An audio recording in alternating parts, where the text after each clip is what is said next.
Ever wonder if there's like a secret blueprint for making a spiritual leader? Some kind of ancient code hidden right there in plain sight?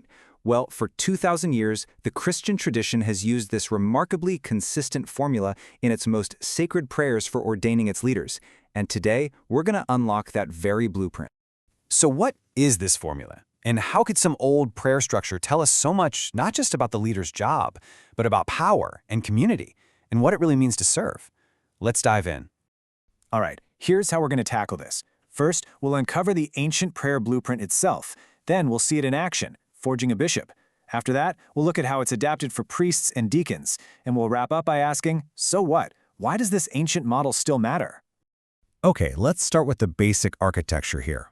What's wild is that even way back in the early days, when these prayers were often made up on the spot, they weren't just random. Nope, there was a deep, logical structure underneath it all.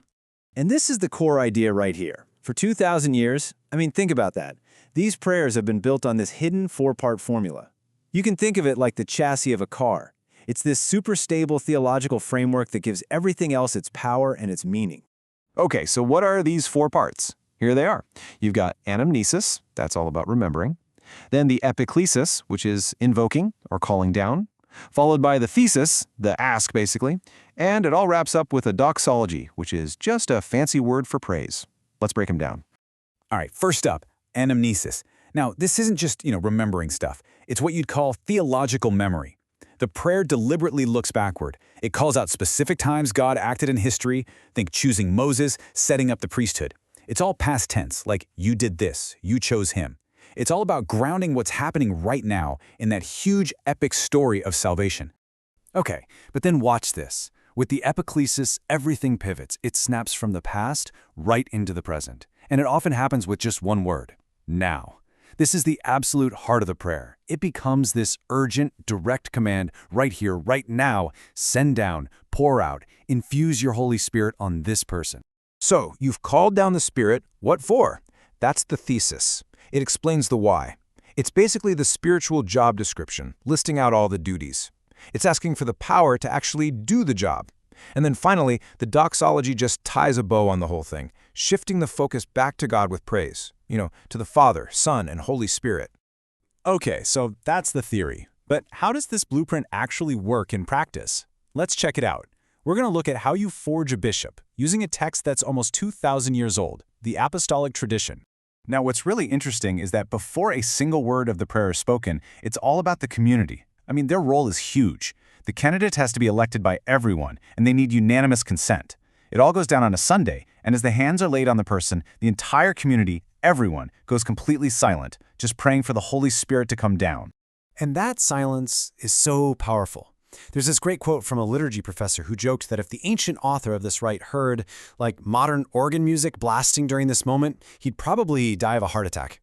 And you get why, right? It was meant to be this incredibly intense, focused, silent moment for the whole community. And here's where you see that four-part formula just click into place perfectly. The anamnesis? It remembers God setting up leaders way back in the beginning. The epiklesis? It asks for something super specific, the pneuma hegemonikon, the governing spirit, the actual spirit of leadership. And the thesis? It lays out the job. Feed the flock, forgive sins. It's literally a job description, but framed as a prayer. Pretty cool, right? All right, so this awesome blueprint isn't just for the big boss. Let's see how this same structure gets tweaked for the other key roles, priests and deacons. And just look at the contrast here.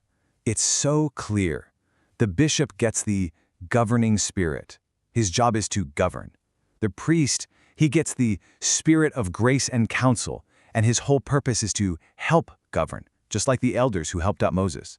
And then the deacon gets a spirit of grace and solicitude, basically a spirit of care to serve the bishop. The language is so precise about who does what.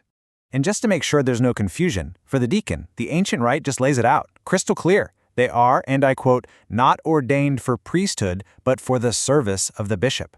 That's it. Their whole job is defined by that relationship of service. It's a totally separate thing.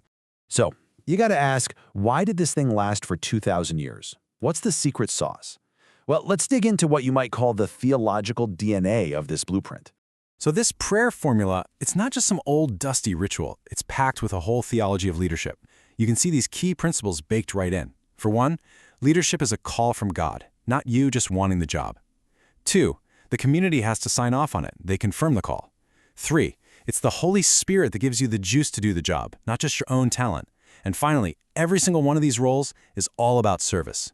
And something else that these old texts are really clear about is a distinction we kind of lose today. Think about it like this. There's a big difference between being commissioned as an officer in the Army and just being assigned to guard duty for the night, right?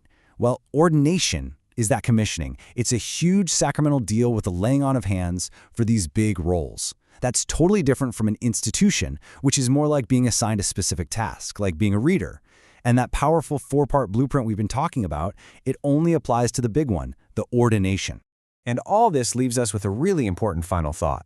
I mean, this ancient blueprint, it's a pretty radical vision of what leadership is, isn't it? It's about service, not status. It's about what the community thinks, not just what the boss says.